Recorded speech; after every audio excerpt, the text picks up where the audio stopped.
Some of you may know that before I felt called into ministry, I was a basketball player. Played at Central High School, went to a small college in Kentucky to play basketball. Now it's called the University of the Cumberlands. It was Cumberland College at that time. For the past 3 years, I had kind of eaten, slept, and drank basketball. I got up there, I was kind of burned out a little bit, felt called to be a pastor. But having played all that basketball, when I got on the court, everything I did was instinctive. I never had to think about where to look, where to be, how to shoot, any of those things, because I just done it so much. So even though I quit ball in school there and returned to UT, I continued to play competitively, recreationally. At one point, me and some guys in our church had probably the second best team in Knoxville. Around that time, I coached a young girls team, and my daughter Emily played. And it was really frustrating for me because I instinctively knew everything they should do. I didn't have to think a second about where they should be or what they should be doing. And here were these young girls who had no clue where they should be or what they should be doing. And so I'm over there trying to yell and coach and tell them what to do, where to get and all that. It dawned on me that when kids are starting out, you have to teach them every single thing. What's a box out? What's a pivot? What's a walk? Et cetera, et cetera, et cetera in basketball. Raising children requires that same kind of attention to detail because you have to teach them every single thing. What to touch, what not to touch. What to put in your mouth, what not to put in your mouth. Where your hands go and where your hands shouldn't go.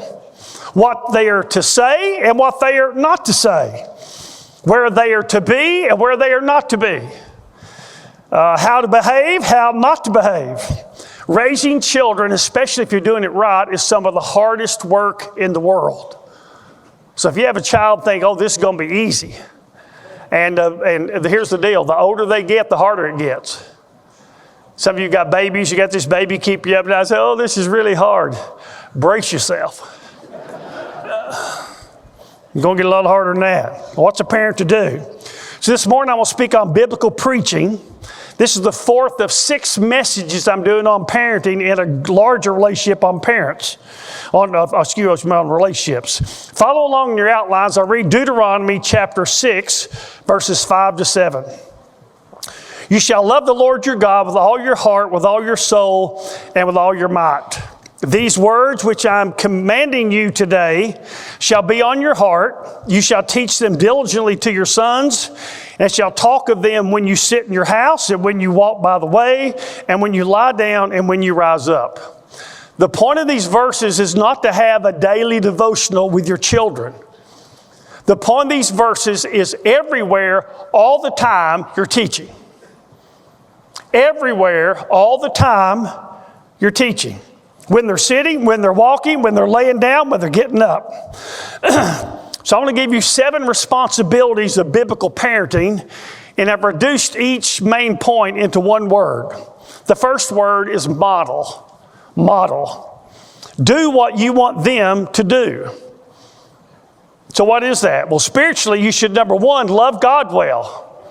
Verse 5 says, you shall love the Lord your God. They should know how to love God because they've seen you do it. They should grow up knowing exactly what that looks like because they've seen you doing it. Number 2, live in His Word. Live in His Word. Verse 6 says, these words shall be on your heart. To teach them what God wants them to do, you have to know what God wants them to do, which means you have to live in His Word so you know you're getting those things right. And then as you live in the Word, they will see you do that, and it'll model for them the fact they need to be in the Word. Now, years ago, when the kids were small, every night I would lay in bed, put my Bible on my chest, and read it. That just kind of was the last thing. And so one of my most, I thought about getting up here and putting it up. I should have. But one of my favorite pictures from our kids' childhood is Emily is about maybe 16 months old. And back then when we'd do these baby dedications, we'd give them a little Gideon Bible. Hers, the girls got pink. I guess the boys got blue. I don't remember. But the girls got pink. And so we've got a picture. I'm laying in the bed with my Bible on my chest reading it. Emily's laying right beside me with her Gideon Bible upside down, pretending to read it. Just a precious picture. She was getting the idea. This is an important thing. This happens all the time. This is what Dad does. So live in His Word. Number 3, live out His Word. Live out His Word. If you don't live what you say, we'd call it practice what you preach, your kids are likely to eventually reject what you've said. If you don't do what you say, your kids are likely to eventually reject what you said. You understand that? Do as I say and not as I do is a disastrous parenting plan. It will not go well. If you'll be like Jesus and they'll be like you, then they'll be like Jesus. This is what Paul was talking about in 1 Corinthians 11:1 there in your outline. It says, be imitators of me just as I also am of Christ. What he was saying is, I'm becoming like Christ. If you'll become like me, you'll be becoming more like Christ, because that's what I'm doing. The Greek word translated imitators here is the word from which we get our word mimic. Mimic, copy. So model the behavior you want your children to adopt and mimic. Number 2, second word is instruct. Instruct. It's not just enough to model how they should live. You have to teach them how they should live. And so I've got several categories. Physically, teach them to take care of themselves. Teach them to take care of themselves. This includes learning to rest, learning to exercise, having a decent diet. How a person takes care of him or herself physically has huge implications to their future. I don't want to say a whole lot more about that, but do you understand that? How they take care of themselves physically has huge implications in their future. When they go want to date, want to marry, want to get a job, etc., etc. Don't underestimate that. Number 2, relationally, teach them how to relate to others. Teach them how to relate to others. Teach them things like boundaries, respect, kindness, gratitude, thoughtfulness. Some people, listen, have the determination to achieve, but they never learn how to play well with others. If it's just them and the assignment just requires them, they'll knock it out of the park. But if they have to work with other people, it's going to be a problem. Probably every one of you knows somebody, at least, who doesn't know how to play well with others. And it sabotages their life over and over. Friendships, maybe marriage, other relationships, work relationships. So you got to teach them how to get along with people, how to relate with people, how to play well with people. Then number 3 is mentally. You got to teach them how to think. Teach them how to think. Now don't miss this. Say it twice. Early on, you teach them what to think. But as they hit middle and high school, you teach them how to think. Early on, you teach them what to think. Why don't you bother teach them how to think then? Because they're not going to get it. They're too young. They start reaching middle and high school, you quit telling them what to think. You tell them how to think. So this is what we believe. This is why we believe it. This is what we do. This is why we do it. This is what we don't do, and here's why we don't do it. It's no longer enough to just say this, that, and you're going to do it. You're in trouble. You got to teach them how to think, because there's going to come a day where you're not going to be there, and they're going to have to figure out what to do with some situation. And if you've just taught them what to think, and this isn't falling in one of those categories, they won't know what to do. So you'll teach them how to think. I'm about to do, this Tuesday, I'm doing a staff retreat, First Baptist Church of the North City, and I'm going to blow their minds. I'm going to spend an hour blowing their minds, teaching them what to think and how to interpret the Bible. And I'm pretty sure none of them have ever said anything like what I'm about to be to them. I don't want to tell you what to think. I want to teach you how to think. I don't want you to believe anything because I said it. I want you to believe it because it's been true to Scripture. You've checked it out and God said it. So you got to teach them how to think. Number 4, emotionally, you got to teach them how to be happy. Teach them how to be happy. That's a skill. If happiness is simply a result, the result of being pleasant stimuli, we're not going to be happy a lot. So we've got to learn to be happy when we have reasons not to be happy. If you try to always make them happy, which means you let them have their way, give them everything they want, you become the reason later in life they'll never be happy. Why? Because nobody else is ever going to do that. Not even their spouse. So you set them up for an expectation that nobody else is going to play by that set of rules. And they're going to be frustrated and miserable. They've never not gotten their way. That's part of what's wrong with marriages. You get this kid, this boy, he's always gotten whatever he wanted. And he marries this girl who's always gotten whatever she wanted. They are both going to get everything they want in their marriage. They're in trouble. This family's world revolved around him. This family's world revolved around her. Who's it going to revolve around now? I'm telling you, they're in trouble. Right from the get-go, they're in trouble. They haven't learned to play well with others. They haven't learned how not to get their way and be okay about it. Life is often difficult and unfair. If you have to have things your way, you're going to be unhappy a lot. A lot. Am I in the right room? They just don't go your way often, maybe sometimes more often than not. So you got to teach them how to cope. You got to teach them how not to quit when life is not like they wished it would be, which again is a lot. Spiritually, you got to teach them how to walk with God. It's what they were made for. They should know how to walk with the Lord because they've seen you do it. They've seen you do it. And you've told them how to do it. Timothy learned how to love the Lord and to follow Jesus from watching his mother and grandmother. So we're told in 2 Timothy 1:5, Paul says, I'm mindful of the sincere faith within you, which first dwelt in your grandmother Lois and your mother Eunice. Timothy knew exactly what it meant to love the Lord and live for the Lord. He'd watched his grandmom and his mom do it. Your model, instruct. Then you have to provide. Provide. Now, what is it you have to provide? I've just got a few things. Number one is a safe, loving home. A safe, loving home. Your child doesn't need to see or experience abuse, which means that some people have to rescue their children the best they can from that child's mother or father. They should never be exposed to all that. They need to be loved. They need to see their mom and dad love each other. Number two is shelter. You provide shelter. Listen to 1 Timothy 5:8. If anyone does not provide for his own, especially for those of his own household, he's denied the faith and is worse than an unbeliever.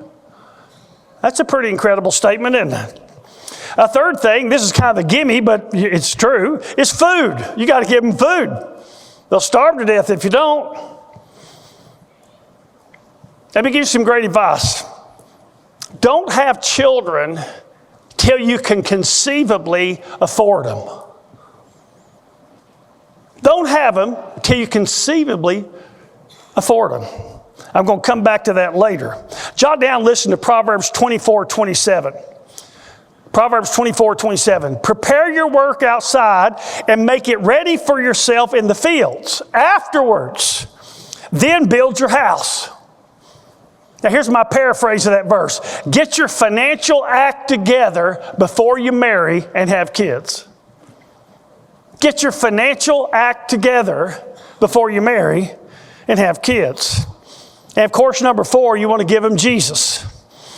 Psalm 100 verse 3 says, Know that the Lord himself is God. It's he who has made us, not we ourselves. We are his people and the sheep of his pasture.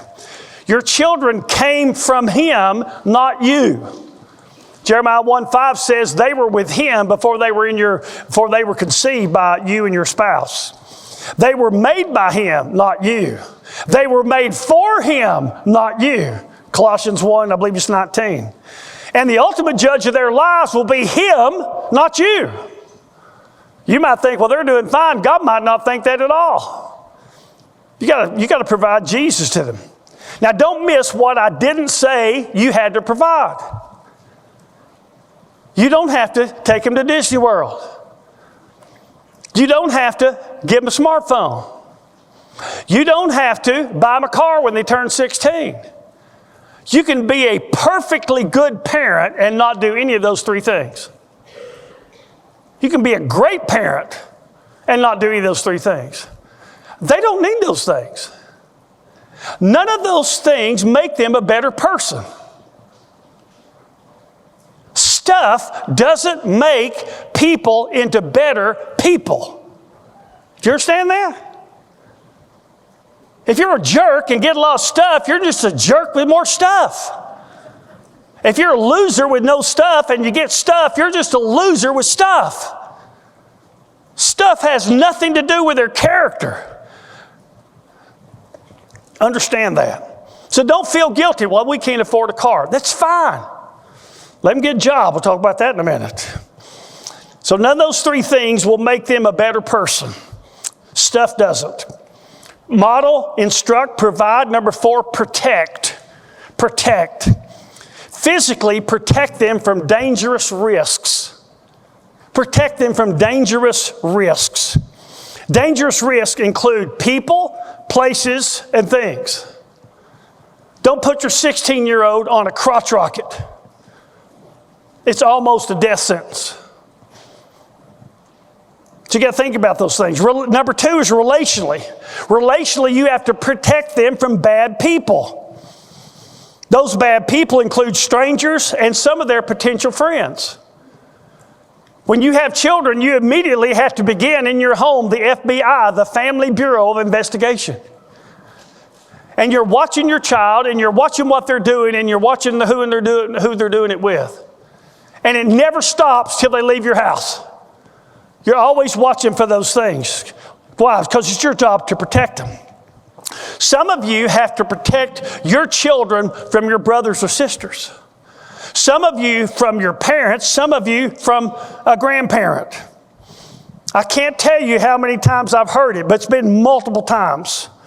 A mother who was molested by her father, who later allows her father to molest her child because she's thinking it'll help her to have a daddy.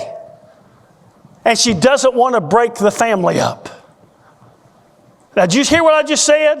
A mother giving her child to the child's grandfather, her dad, to molest her when she herself had been molested by this man. That's a family that needs to be broke up. That man should have no access to her or her kids. Period. You got to protect your children. I'm of the opinion that any person who allows another person to abuse someone is as bad of a person as is the abuser. If I allowed my wife to abuse my children, I would be as bad a person as she is. A great example of this, when this episode in Cincinnati, where these two people got beat almost to death that night. And so there was all kinds of people around. Some reports say some were trying to stop them.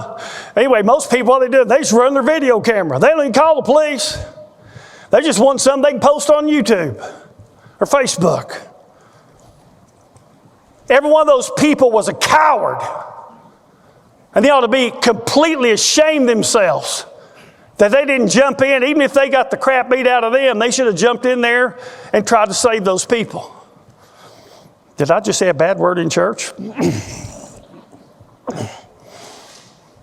You got to protect your children.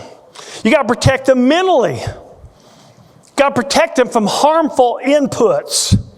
In computer jargon, garbage in, garbage out. We have a generation of snowflakes who were given everything and protected from nothing. I'll say it again. They were given everything and protected from nothing. I read a book, I should have looked it up, it's a great book. And here's the whole gist of this parenting book. Here's the 2 mistakes parenting have made. They overprotect physically. Now, how many of you, when you were a kid, used to get on your bicycle and ride till supper time? You can go anywhere you want to do. Now, is the world today a little more dangerous than it was then? Yes. Does that mean anybody gets on a bicycle is going to get kidnapped? No. But a lot of kids don't go anywhere. They can't even be in their backyard if mama's not watching them through the window. They overprotect them physically. And then they don't protect them at all electronically. They get free reign of the internet. Listen to any music they want. Watch any show they want. Go anywhere they want to on the internet. See anything they want to see. Talk to anybody they want to talk to. Parents completely asleep at the wheel. He says that's what's wrong with parenting.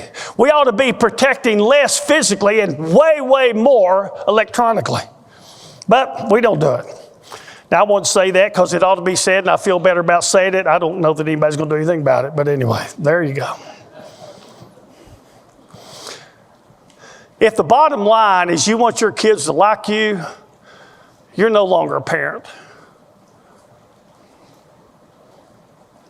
You're an insecure person needing the approval of somebody who ought to need yours. And there's way too many parents like that in our day. You ought to know the lyrics of the songs your kids are listening to. Some of you would be shocked. The lyrics now are unbelievable, especially if it has anything to do with hip hop. Unbelievable. Unbelievable. Some of it, one song was sung on a national awards program that people would have gone to jail for years ago. Just blatant, explicit, unbelievable. Now, a parent's job today is way harder than it was when I was raising kids. Way harder. But just because it's hard doesn't mean you can't do it and you shouldn't try. Hard should never stop you from doing anything. If it's worthwhile and it matters, hard is irrelevant. It just makes it more difficult. But you're going to do it. Once it's too late, parents often ask, well, where did we go wrong? Sometimes the answer is everywhere. Everywhere. Everywhere. Today, you shouldn't let your kids watch TV unless you're watching it with them and know what it is. When how many of you grew up with Bugs Bunny and Roadrunner? Johnny Quest. In fact, when you became adult, the two things you were worried about the most was anvils falling from the sky and getting in quicksand. Right? Those people don't write the cartoons today. They're progressives who are indoctrinating your kids and frankly turning them against you. That's what this guy talks about in this book, how the internet and all the social media stuff and advertising is designed to turn your kids against you. And they do a real good job at it. I can't possibly overemphasize the need for you to take control of your child's electronics. And if you don't, my opinion, you're feeding them to the devil. Good luck. You're going to need it. Good luck. You're going to need it. And when they get way off the rails, you're going to have guilt, not just grief. You can't avoid grief. Your kids, no matter what you do, can make bad decisions, do bad things. You can have grief, but you can avoid guilt. One of the things Betsy and I made sure of is if our kids ever started doing things that were wrong, they didn't learn it from us. That was pretty much our bottom line. We would never do anything that if they did it, it would hurt them and put them in jeopardy. All right. You need to be like what you say, white on rice on that. Got to protect them mentally. Number 4, you got to protect them emotionally. Kids and teens today think they're far more mature than they are. Just like we did. Just like we did. They're not unusual. They're just like we were. Listen closely. They think they can handle things they can't handle. And it's your job to discern what those things are and cut them off before they get into them. Or they'll get into something over their head and all of a sudden they're in trouble. They're in real trouble. You got to, listen, you have to protect yourself from yourself. All of us have tendencies. All of us have vulnerabilities. All of us are capable of incredible sin. King David was a better person, I'm sure, than anybody in this room. And he did worse than I hope everybody in this room, nobody in this room, I hope, has done as bad as he did. Adultery, cover-up, murder. He was a really good man. But see, in every one of us, the worst, in the best of us, the worst is still in us. And the worst in us is far worse than we think it is. And so all we got to do is not have a boundary, give the devil an opportunity, not avoid the appearance of evil. Next thing you know, we're in the weeds. We're in real trouble. So you've got to learn to protect yourself from yourself. I've told you when Joseph fled Potiphar's wife, I don't think it was just because what she wanted to do. I think it's because what he knew he wanted to do. So he got out of there. He protected himself from his vulnerable self. In the same way, you have to protect them from themselves. Because they won't know how to do that. They think they do, but they won't. Now, once they're 18 or out your door, you no longer can. So train them well before you lose them. Number 5, spiritually protect them from false teaching. Don't make the mistake of thinking all churches are the same and teach the same things. They are not. They're radically not. Typically, the most popular preachers have the Christian behavior bar a lot lower than we set it here. A lot lower. And many preachers are bending over backwards to keep from offending people with the truth these days.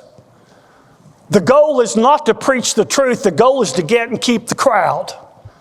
The goal is to be popular and liked, not be possibly hated because you're telling the truth, which, by the way, would put you in the category of people like all the prophets, all the apostles, and Jesus. All hated because they told the truth. A pastor's job is to tell people the truth, not protect them from it. And a whole lot of pastors, that's exactly what they're doing. They're protecting their people from the truth. Because we don't want to hurt your feelings. We don't want you to go away. You'll take a checkbook with you. And my numbers will go down and I won't look so good. Wow. We'll talk about that Wednesday night some. If you want to come watch a preacher catch on fire and burn, come Wednesday night. Number 5. 5th word is respect. You got to teach them how to, number 1, teach them how to treat people.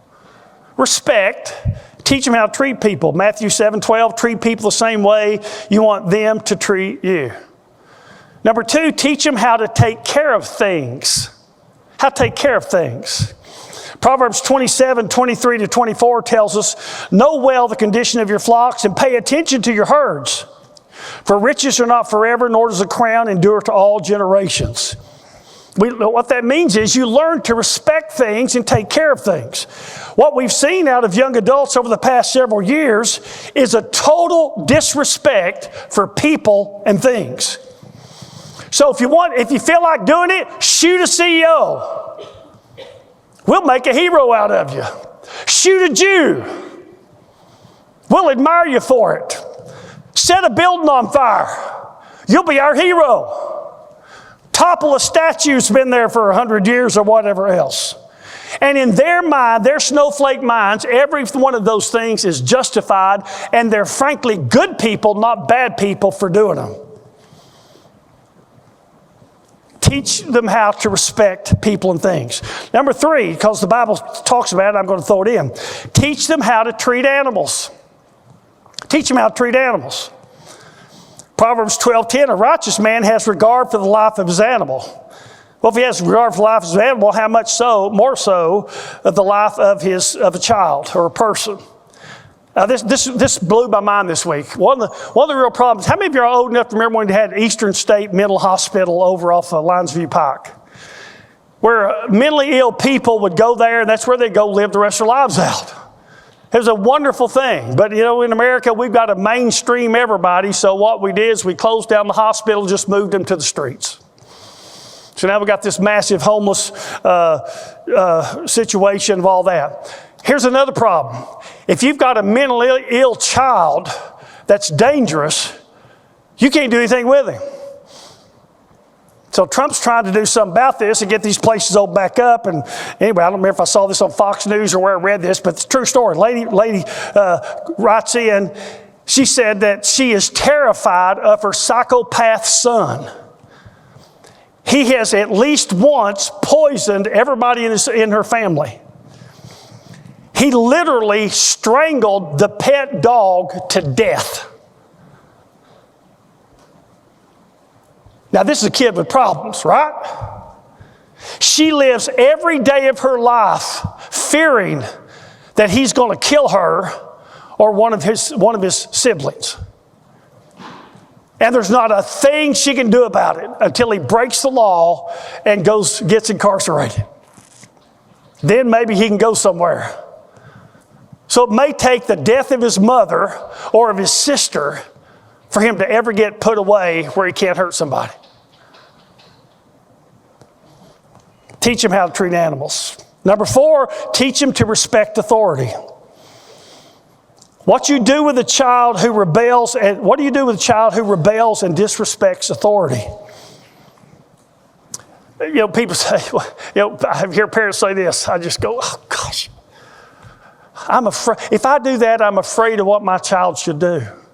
Listen, you should not be afraid of what your child should do. They should be afraid of what you would do. If you're afraid of them, then they're in charge, just like in our school systems. Who's in charge in the school system? Come on, teachers, tell me. The students. Because the teachers are afraid of the parents, and and everybody's afraid of the parents and the school board and everybody else. And so the kids rule. There's some horrific stories I know in Halls High School. I'm sure there's some in these other schools, where kids who did awful things should have gone to jail, not come out for years and years and years. Within the week, we're back in their school. You got to teach people how to respect authority. So here's Deuteronomy chapter 21, 18 to 21. So listen. If any man, this is how you fix the respect issue. This is biblical. If it's biblical, it's not just true, it's right. Now, we're not going to do it because we'd rather be victims of evil people than fix evil.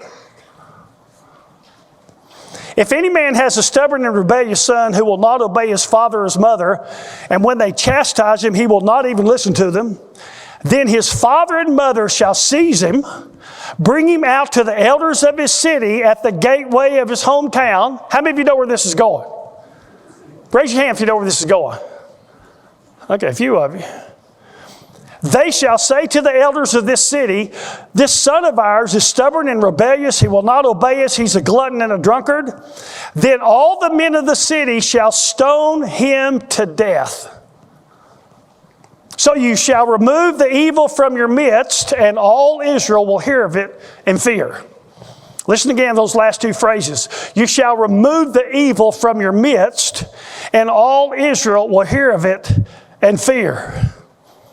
Word would get around, and people would straighten up. So when a kid messes up and he's, does something violent and he's back in school in a couple of days with the same teacher he hit, having to teach him, are you kidding me? What do the other kids in school learn? There's no consequences. Do what you want to do, and you can have whatever you want to have. In our day, we call it gentle parenting. So here's what we'll do. We'll wait for them to shoot up a school, then we'll blame society for what they did, and then we'll treat them like somehow they're the victim. Poor little child, he must have been depressed or whatever else. And he becomes the victim rather than the 15 people he shot dead. Am I in the right country? Listen closely. If your kids don't respect your authority, they won't respect anybody. Grant and I both encountered little kids this big down here on the park who were no more afraid of us than they would have been of a helpless baby. Nobody ever taught me respect. We would like to have, but we'd gone to jail. That's another story. If you don't teach them to respect authority, here's what you can look for. Their life's going to be a mess, a painful mess, and yours is going to be full of grief. And that's possible. You can teach them respect and still end up with that. But if you don't, it's pretty well guaranteed you're going to. Model, instruct, provide, protect, teach, respect. Number 6, train. Train them. Educate them. I've got several things. Number one, teach them to pay now so they can play later. Teach them to pay now so they can play later. In your outline, I put distance almost always exists between investment and return. Work hard now and you'll benefit later. Play around now and you pay for it later. And the later you pay, the more it'll cost. So 2 kids graduate from high school. One says, I want to be a surgeon. Oh gosh, that's a whole lot of school and a whole lot of money and a whole lot of years before you're really making any money. All true. Some other guy says, well, I ain't going to go to school. I got to get me a pickup truck. I'm going to get me a job. I ain't never going to read another book. Fast forward 20 years. Who's winning? The surgeon making $700,000 a year? Or the guy driving the $80,000 pickup truck? Cost more than his house did. And no skills and no real future. You pay on the front end and you get to play on the back end. But if you play around the front end, you pay on the back end. And the longer you wait to try to catch up, the more it'll cost you to catch up. Number 2, teach them that choices have consequences. Teach them that choices have consequences. Galatians 6:7 says we reap what we sow. All choices have consequences. You get to choose your choices, but once you choose your choice, you don't get to choose the consequence of that choice.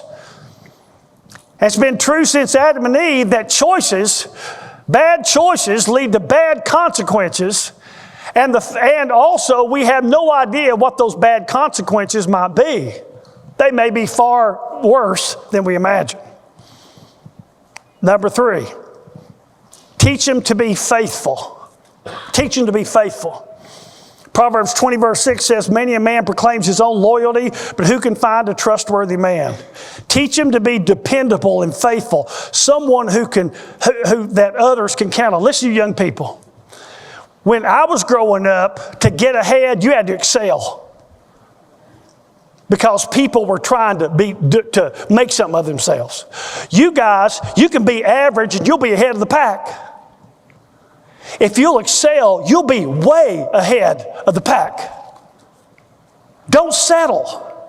Don't be like your friends who are messing around and not really digging in, not paying the price now, so one day they can reap the benefit of doing that. Teach them to be dependable, faithful. Number 4, teach them to keep their word. Teach them to keep their word. Psalm 15 verse 4. It's talking about a man who gets into the presence of the Lord. It says, he swears to his own hurt and does not change. In other words, he says what he'll do and he does it even though he may later regret ever saying he would do it. Say it again. He does what he says even if later he regrets saying he would do it. He swears to his own hurt and doesn't change. So here's the rule with your kid. If they say they will, then they must. If they say they will, then they must. So for example, they sign up for sport. They won't play soccer, baseball, whatever they sign up for. And it gets into the practices and they decide, I don't think I want to do this anymore. So what's the solution? You're doing it this year. You don't have to play next year if you want to, but you signed up, you said you'd play this year. You're playing this year. And they're going to say, well, I don't want to. And then you say, it didn't matter what you wanna. You're playing. Teach them how to keep their word. How many people do you know that if they say it, you can count on it? It would never enter the mind of my wife or daughters, and hopefully my son-in-laws and grandchildren, that anything I tell them is not the truth, at least as I know it. And that they can't count on me doing anything I said I'd do. It would never enter their mind. Because that's just the way it's been. That's the way everybody ought to be. Yet how many of you people know somebody who says that, if there's a Sunday school party, they'll bring the chicken and they don't show up with the chicken? That's an old story, a lot of you know. I'm still in therapy over that, but anyway. We did have beans. It was an outdoor event. That was the one good thing. Teach them to keep their word. A person who's faithful, dependable, always does what he says will be so far ahead of most other people. So far ahead. They'll be so much more successful. Because I don't know about you, but as soon as somebody tell me they'll do something and they don't do it, I stick them in a category of people you can't really count on. All of us know people who will say in the moment what they need to say for you to like them, right? Does anybody not know somebody like that? They'll say whatever is of least resistance to get you to like them in the moment, and then later they won't do what they said they'd do. If you marry that person, God bless you. You'll need it.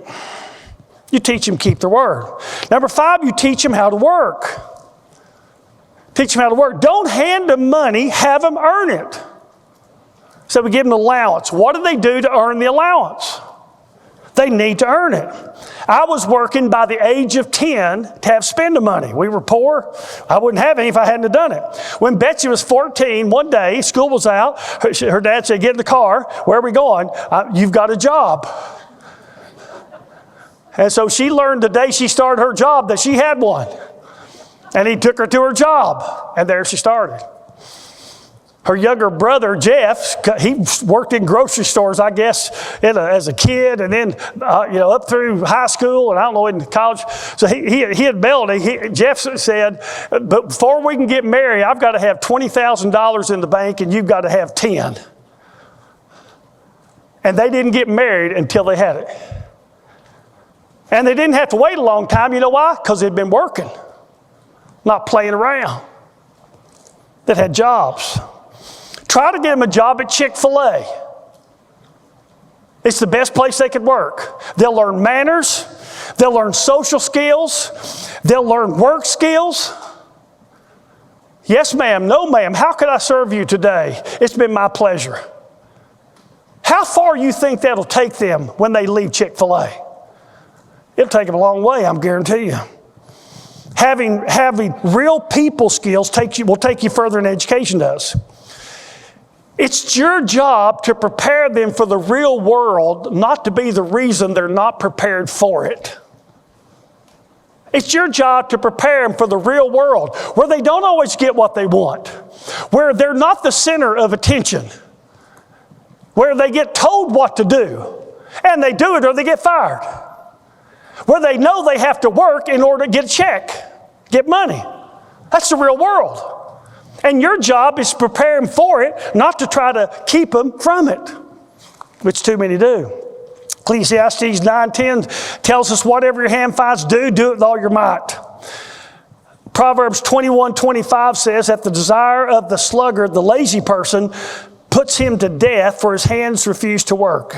Teach them how to work. From the age of 10, I could make money because I would wash cars, they'd be spotless. I could mow yards, they'd look great, they'd look perfect. That's a good skill. People notice that. And they want you to do work for them. We've hired some kids to come over to the house. A lot of times I'm doing something, I'll need another hand, and so I'll hire one of our teenagers, they come over, and I'm looking for that. And some of them come over, they're fabulous. Work hard, good attitude. So teach them how to work. Number 6, teach them how to manage disappointment. How to manage disappointment. Life is full of disappointments. It's full of disappointments. Now, you can't prepare them for that if they're never disappointed as a child. If every time they're unhappy, you make them happy. Every time they want something, don't get it, and pout, you go get it for them. So they never learn how to be disappointed. Adults, do you ever get disappointed? Raise your hand. Oh, yeah. A lot. Life's full of it. They need to know how to deal with that. They don't just wake up one day, okay, I'm 22, I can handle this now. No, they got to learn. They got to learn to be happy and keep going when people let them down and life is very unlike what they wished it was. They need to learn that failure doesn't have to be final and that setbacks are not fatal. They're a part of life. Whatever you do, there's going to be setbacks, but you don't quit and give up. You keep going. You might have to recalibrate, refigure how you're going to do this, but you go back at it. You don't just sit down and pout and quit. They need to know that life is often unfair, that nobody's perfect, including them. They need to learn how to forgive themselves. They need to learn how to forgive others. They need to learn how not to quit. Not to quit. They need to learn, as Jan Silva says, that this is one event in a lifetime of events. So something terrible happens. This is one event in a lifetime of events. Over the rest of your life, there will be plenty more terrible things happen. And there'll be one event in a lifetime of events. Or it could be one hard season. I've had those in a lifetime of seasons. So they got to learn that. They need to learn how not to throw people away who have a different opinion or might just let them down one time. Say that again. They got to learn not to throw people away who have a different opinion. Because somebody may have a different opinion on this thing, but they agree with you on 50 others. Don't throw them away for the disagreement. And somebody might disappoint you sometime. They may just, whatever reason, they just did. Don't throw them away. They may come through for you the next 40. But see, some people, that's just the way they are. Well, you don't do what I want you to do, I'm done with you. You're not going to have a lot of friends that way. The only perfect person I know is my wife, and that's because I'm married to her. So anyway, you understand? They got to learn that. These are all emotional skills that they have to know to be successful and happy. Model, instruct, provide, protect, teach to respect, train. Finally, discipline. Number 7, discipline. Teach them to obey. They've got to learn to obey. If they don't learn to obey, they're not going to keep a job. If they don't learn to obey, they're not going to stay married. Now somebody's thinking, but I'm the husband. Oh, you'll do a whole lot of obeying, or you won't be married. You're afraid to laugh on that one, aren't you guys? So here's how this works. You tell them what to do. You tell them what's going to happen if they don't do it. And you do what you said you'd do if they don't do what you told them to do. You tell them what to do. You tell them what's going to happen if they don't do it. And then you do what you said you'd do if they don't do what you told them to do. It's real simple. And then they learn that. They learn how to do what they're told. Learn how to obey. How many of you seen this with these parents? Okay, I'm going to count to 1. I'm going to count to 3. 1.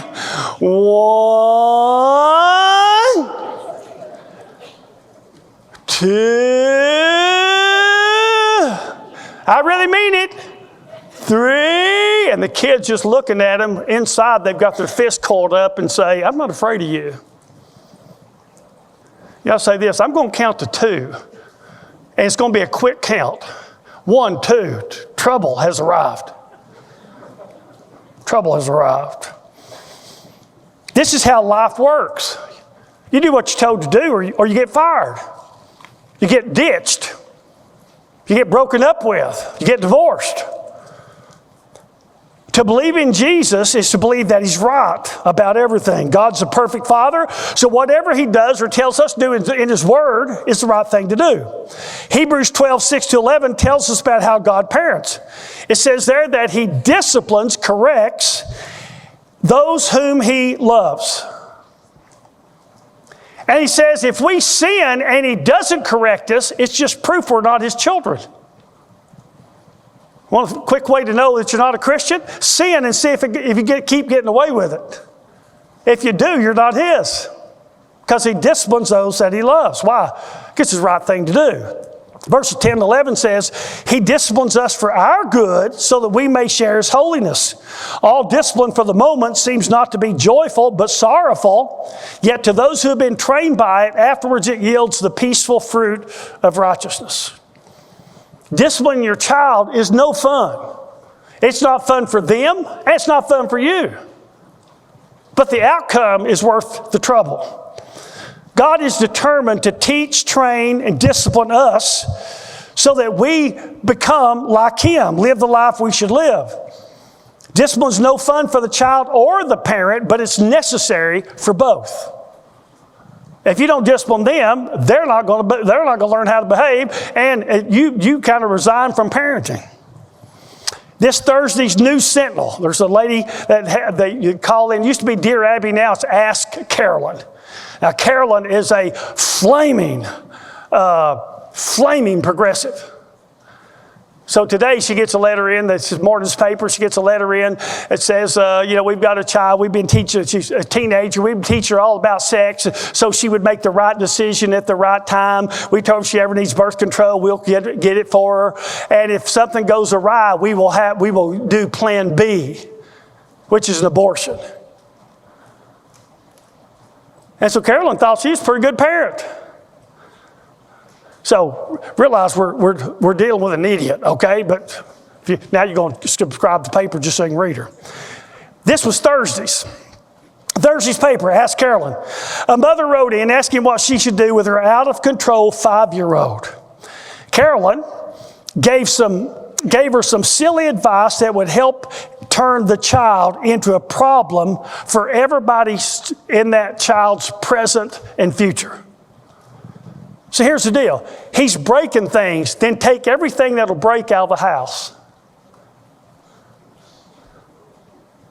Gentle parenting.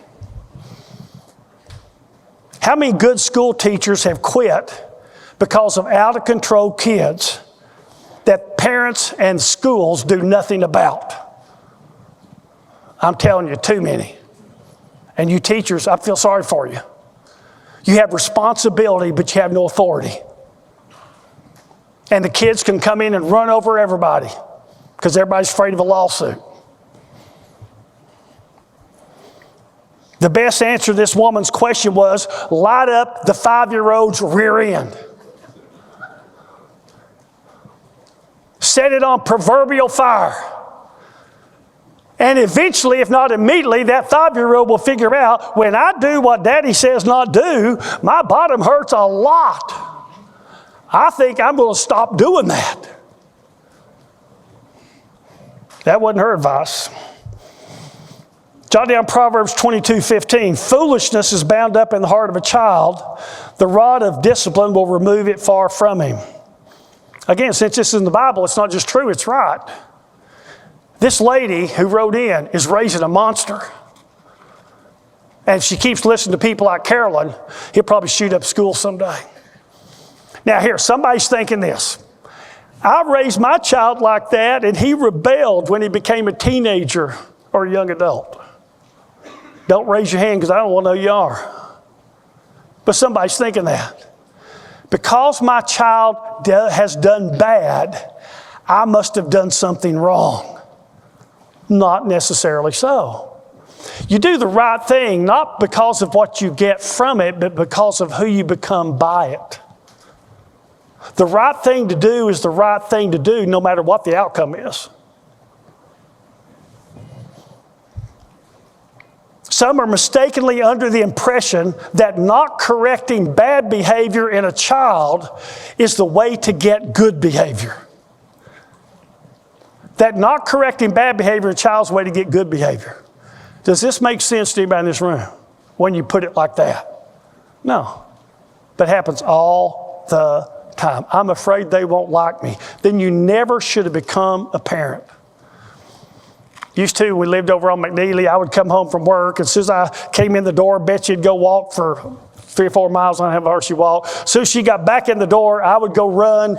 She would cook supper, then I'd come back. And, so I'd come home to her every day. She'd been home with the girls, who, by the way, were angels when they went to other people's houses, okay?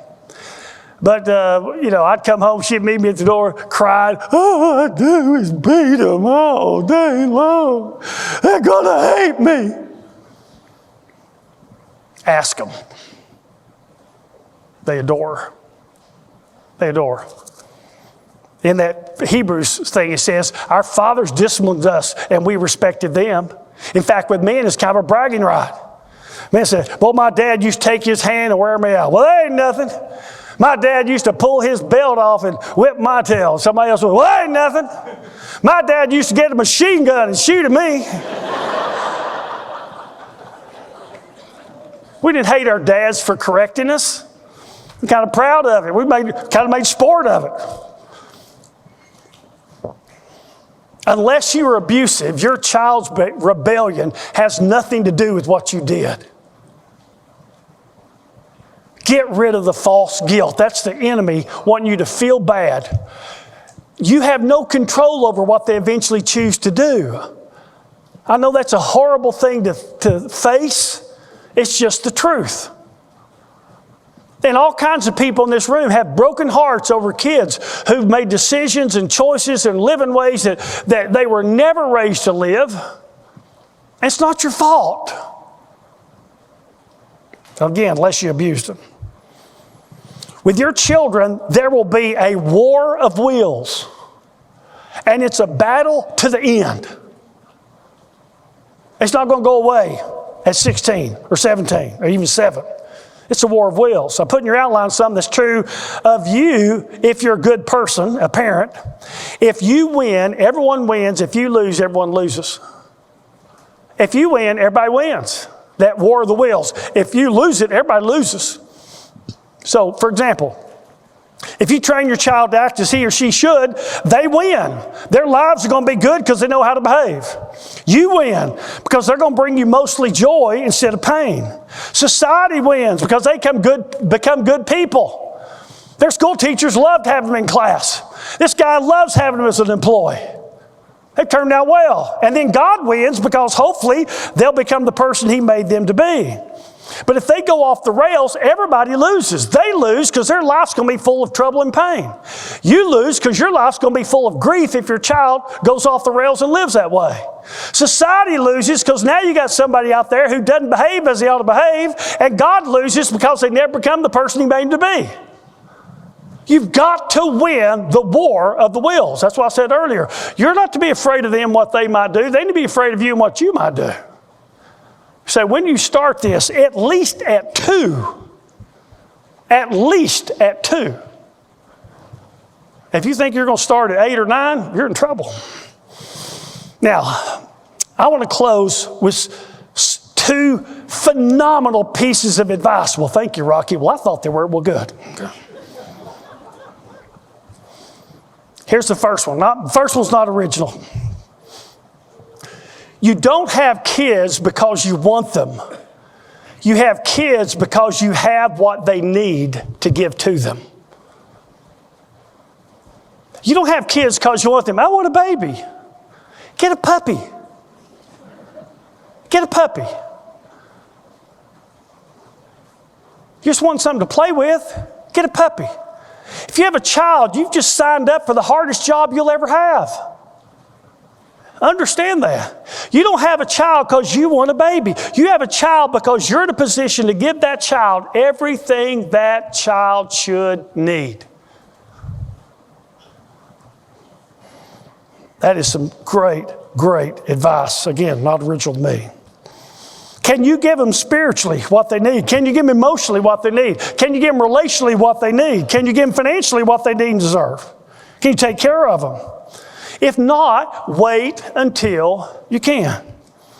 One of the things they will want and deserve is growing up in a loving home with their biological father and mother. Don't you think kid deserves that? So here's the next one. Don't get married. Y'all taking notes? Girls, especially, you take these notes. Don't get married and start popping out babies. Chances are, sadly, your marriage may not last.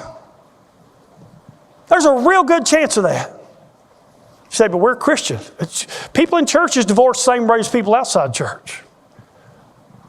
You wait until you know this guy or this girl's a keeper. We're going to make it. Now, that's the kind of home a child ought to be born into. I've known situations where the husband is abusing the wife and they're popping out babies. And 5 babies later, she leaves him. Well, why'd you have 5 babies with a man who was abusing you? Why did you bring them into that world? You don't bring them into your world until your world's the kind of place they ought to be. And so you see, is this marriage really going to be a keeper? I say that to put guilt on anybody, but if you ought to be the first people to know, yeah, that's exactly right. I've only cried twice reading a book in my life. One was years ago. I read this big book on divorce. It's basically a gigantic study. And I guess my daughter was probably going through her divorce about that time. And it said that children of divorce don't have two homes, they have none. They carry a backpack from one to the other. And I cried. Most recent one I was reading, Shattered Dreams Again by Larry Crabb. And he was talking about when Jesus was in Gethsemane. And remember, he was grieved to the point of death. And the Bible doesn't say this, but he kind of threw this in and it makes sense. He said, the Father looked down on the Son and he turned to an angel and said, go to him, my son is crying. Go to him, my son is crying. And I just cried, thinking about Jesus and what he went through for us. Wow. Don't bring kids into a bad marriage. You got to think about them. When you have children, your life becomes about them. At that point, it's not really about you and your mate being happy as much as it's about them getting what they want, need, and deserve.